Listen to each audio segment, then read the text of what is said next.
আজকে কষ্টগুলো গতকাল থেকে বলতে পারতেছি। এত বড় একজন মানুষ, ইন্ডিয়ার প্রণব মুখার্জি মারা যায়, বাংলাদেশে রাষ্ট্রীয় শোক পালন করে। প্রণব মুখার্জি মারা যায়, বাংলাদেশে রাষ্ট্রীয় শোক পালন করে, রাষ্ট্রীয় ছুটি দিয়ে দেয়।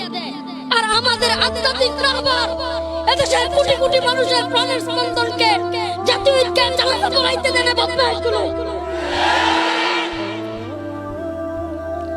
শাইখুল হাদিস আল্লামা আজিজুল হক রহমাতুল্লাহ আলাইহি হুজুর পানি দাও নাই, আল্লাহ তোমাদের ক্ষমতা যুক্ত করেছিল, তোমরা আজকে আমাদের অন্তরে যে আঘাত দিয়েছো, ঢাকার জাতীয় ঐক্যের জানাজার নামাজ পড়তে না দিয়ে এদেশের মানুষের আর্তনাদ, তোমাদের ক্ষমতার মস্ত দাবার হারাবো তোমরা।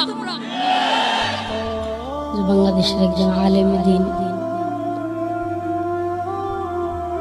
চলে গেছে, আমাদের কাছে হয়তো একজন হুজুর বড় আলেম চলে গেছেন, এটা স্বাভাবিক। আমরা মানতে পারতেছি না, মানতে তো হবে, তো আমাদের মানা খুব কঠিন।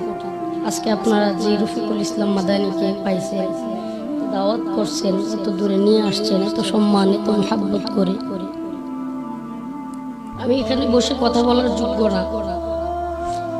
জন্ম দেয় বাপ দিয়া পৃথিবীতে আইনে মানুষের সামনে হাজির করে, শুধু জন্ম দেয়, কিন্তু যারা আধ্যাত্মিক পিতা হয়, রুহানি পিতা হয়, সেই পিতারা পুরা পৃথিবীবাসীর সামনে যোগ্য সন্তান হিসেবে প্রতিষ্ঠিত করে তুলে ধরে। জন্ম আমার আব্বা, যখন আমি সত্রপাড়ার হাফেজ যাত্রাবাড়ি মাদ্রাসায় পড়ি, তখন ইন্তেকাল করেছেন। তখনও এত কান্না আসে নাই, এত কষ্ট লাগে নাই যে কষ্ট এখন পাইতেছি। আমি যখন বাড়িধারায় ভর্তি হইলাম, বাড়িধারায় ভর্তি হওয়ার সময় একজন হুজুর কাসিমি সাহেব হুজুরের কাছে গিয়ে বলতেছেন, রফিক বয়ানও করে, লেখাপড়াও করে, পড়ালেখার তো ক্ষতি হবে, তার বয়ান বন্ধ করে দেওয়া দরকার। হুজুর বলছিলেন, যে যে লাইনে আগ বাড়াইতেছে তার সেই লাইনে আগাইতে দাও। দারুল হাদিস পরে আগেই তো যা পড়ার পড়ছে, ওই দিন যদি এই কথা উনি না বলতেন, হয়তো আজকে আমরা এই ময়দানে কথা বলার মতো স্পৃহা সাহস কোনোটাই পাইতাম না।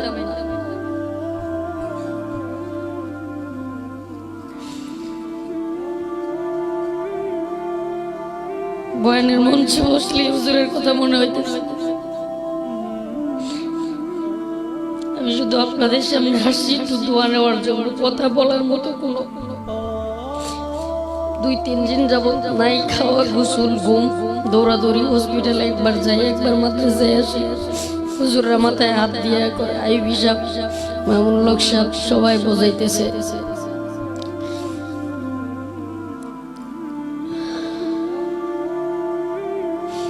আল্লামা নূর হোসেন কাসিমি জাতির কত বড় আধ্যাত্মিক রাহবার ছিলেন এবং কত বড় সিপাহ সালার ছিলেন, যিনি জীবনে কোনোদিন বাতিলের সামনে মাথা নত করেন নাই, কারো সাথে কোনো আপোষ করেন নাই, কোনো আপোষ করেন নাই। একটা কথা শোনায় আপনাদেরকে অবাক হয়ে যাবেন। এদেশে অনেক বুজুর্গের লিস্ট, অনেক বড়দের লিস্ট আমাদের কাছে আছে, যারা মৃত্যুর আগে সরকার বরাবর দরখাস্ত দেয় যে আমার চিকিৎসার ব্যয় গ্রহণ করা হোক। আর আল্লামা নূর হোসেন কাসিমির খাদেম, আমাদের বাড়িধারার একজন উস্তাদ আব্দুল্লাহ কাফি সাহেব, হুজুর যখন হসপিটালে গেলেন, ডাইকে নিয়ে বলতেছেন, আব্দুল্লাহ কাফি, আমার যে ব্যাংক অ্যাকাউন্ট আছে ওই অ্যাকাউন্ট ব্লক করে দাও। কই কেন? যদি নূর হোসেন কাসিমি যদি আবার সুস্থ হয়ে যায়, আর সুস্থ হওয়ার পরে দেখে যে অমুক সংস্থা বা অমুক দলের লোকেরা লক্ষ লক্ষ টাকা হসপিটাল বিল দিছে, তখন হয়তো নূর হোসেন কাসিমি সত্য কথা বলতে ইতস্ততা বোধ করবে। সত্য কথা বলতে হয়তো ভাববে যে মানুষ আমাকে এতই টাকা দিল, চিকিৎসা করাইলো, এই একটা দয়া চলে আসবে, আমি হয়তো হক কথা বলতে পারবো না, তাদের প্রতি আমার মায়া চলে আসবে, আমার অ্যাকাউন্টে যেন 1 টাকাও না ঢুকে, আমি যদি মারাও যাই, চিকিৎসা নাও হয়, তবুও যেন আমার অ্যাকাউন্টে কোনো টাকা না ঢুকে। এমন এক আল্লাহর বান্দা ছিল।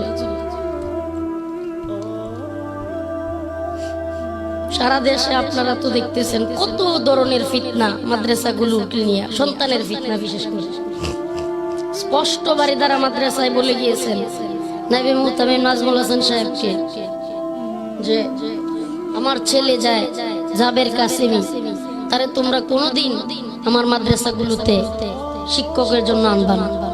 মুহতামিম তো দূরে থাক, উস্তাদের জন্য আমার মাদ্রাসাগুলোতে আমার সন্তানদেরকে আনবা না। নাইবে মুহতামিম নাজমুল হাসান সাহেব হুজুর বলছেন, আপনি জীবদ্দশায় হয়তো আনবো না, কিন্তু আপনি মারা যাওয়ার পরে হয়তো আমরা চিন্তা ভাবনা করবো। সাথে সাথে রাগান্বিত হয়ে বলতেছেন, নাজমুল, যদি তোমরা আমি মরার পরে এটাই করো, আমার সন্তানদেরকে আমার প্রতিষ্ঠিত মাদ্রাসাগুলোতে আনো, কিয়ামতের দিন আল্লাহর সামনে আমি তোমাদেরকে ধরবো।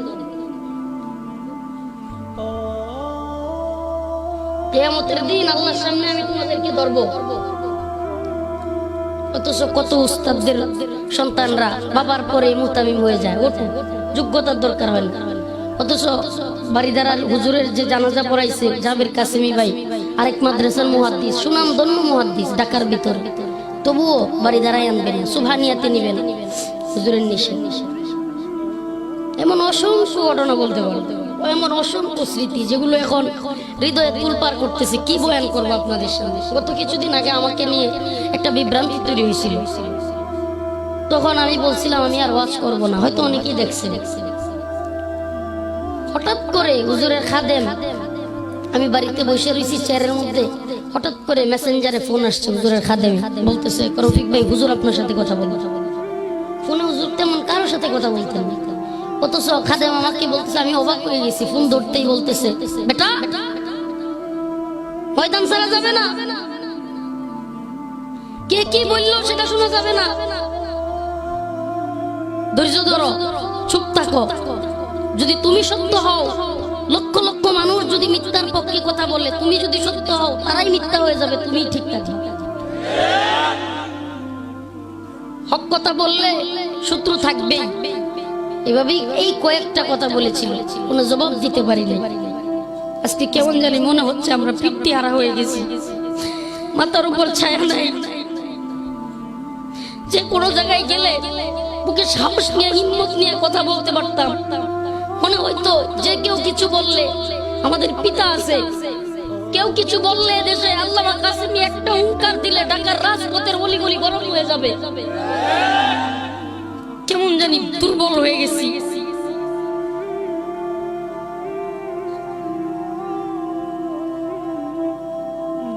আপনারা আশা করে আসছেন আমার বয়ান শুনবেন। আসলে বাবা আমাকে মাফ করে দিয়েন আপনারা, আমি আপনাদের সামনে এসে উপস্থিত হইতে পারছি। আসলে আমি মনে মনে চিন্তা করতেছি, গতকালকের মাহফিল ছিল সোনারগাঁও নারায়ণগঞ্জ, ওখানে যাইতে পারি নাই। ওখানেও শরীয়তপুরি সাহেব নুরুল ইসলাম জিহাদি সাহেব হুজুর ছিলেন, কেউই কালকের প্রোগ্রামই হয় নাই, ওখানে কেউই যায়নি। লাশ রাইখা যাওয়ার তো কোনো ইয়াই ছিল। জানাজা পড়াইছি, দাফন কাফন শেষ হয়েছে, হুজুরের জানাজা হয়েছে 9টার দিকে। জানাজার পরে জানাজার আগে বাবুনগরী সাহেব হুজুর বলতেছিলেন, কি এক মানুষ ছিলেন কাসেমি সাহেব, যে কোনো কিছুতে আমরা সাহস নিয়ে ঢাকায় ঢুকতাম। ঢাকা শহরের ঢুকলে মনে হইতো যে কাসেমি সাহেব হুজুর আছেন, যে কোনো সাহসী সিদ্ধান্ত উনি নিবেন। আজ কাসেমি সাহেবের কাজ কে করবে? বাবুনগরী সাহেব হুজুর এই কথা বলার সাথে সাথে লক্ষ লক্ষ মানুষ হাউ মাও করে কাঁদতেছিলেন। কাসেমি সাহেব হুজুরের রেখে যাওয়া এই কাজ কে করবে? দেখেন আপনারা যারা জমিয়ত করেন, কথার কথা বলতেছি, জমিয়ত উলামা ইসলামের মহাসচিব ছিলেন হুজুর। এখন বলেন তো, জমিয়তে উলামা ইসলামের মহাসচিব হুজুরকে এখন হুজুরের ইন্তেকালের পরে ঢাকার মঞ্জুরুল ইসলাম আফেন্দি সাহেবকে করা হয়েছে মহাসচিব ভারপ্রাপ্ত। তো আমি আপনাদের কাছে একটা কথা, এটা শুধু কি আমাদের মনে নাকি আপনারাও বুঝেন দেখি বলেন তো? হুজুরের কাছে যাওয়া এমন অসংখ্য মানুষ, অসংখ্য ভক্ত, অসংখ্য হুজুরের ছাত্র যারা আফেন্দি সাহেবের সম পর্যায়ে,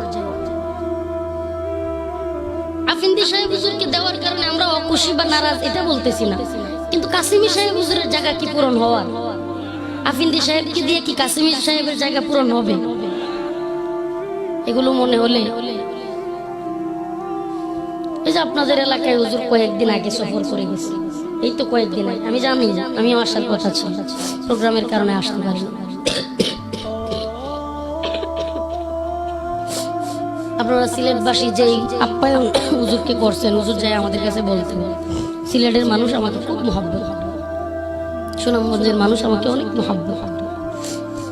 এটা তো মনে হয় পাশের এলাকায় শাহিনুর পাশা চৌধুরী এলাকা না? হুজুর খুব মহব্বত করেন ওনাকে, উনিও খুব মহব্বত করেন, আমিও ওনার খুব মহব্বত করি। তো বাবা আসলে দেখেন আরো একটা কষ্ট লাগছে, আজকের কষ্টগুলো গতকালকে থেকে বলতে পারতেছি। এত বড় একজন মানুষ, ইন্ডিয়ার প্রণব মুখার্জি মারা যায়, বাংলাদেশে রাষ্ট্রীয় শোক পালন করে। প্রণব মুখার্জি মারা যায়, বাংলাদেশে রাষ্ট্রীয় শোক পালন করে, রাষ্ট্রীয় ছুটি দিয়ে দেয়। আর আমাদের আধ্যাত্মিক রাহবার এদেশের কোটি কোটি মানুষের প্রাণের স্পন্দনকে জাতীয় ঐক্যের জানাজা পড়াইতে দেনে বদমাইশ গুলো।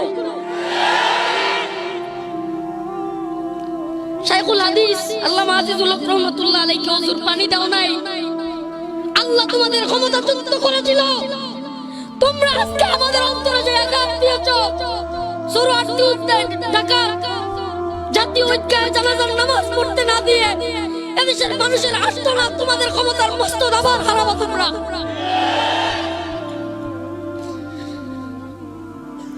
জানাজা যদি ঈদগাহের মাঠে হইতো, লক্ষ লক্ষ মানুষ আরামসে নামাজ পড়তে পারতো। ঘোষণা হয়ে গিয়েছিল, সেই জায়গায় বাধা দিয়ে ফেলছে। আজকে এগুলো মনে হইলে মনে হয় বলতে পারবো না কি মনে হয়, কি করতে মনে হয়।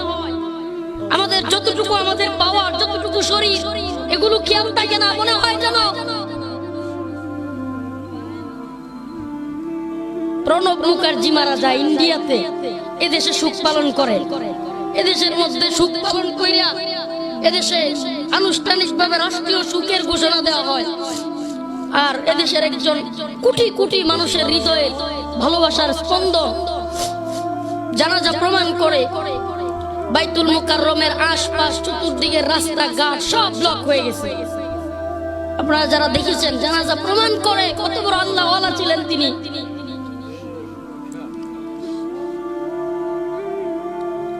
বড় আফসোস লাগে, বড় আফসোস লাগে। আল্লাহ এদের হেদায়েত দান করুন।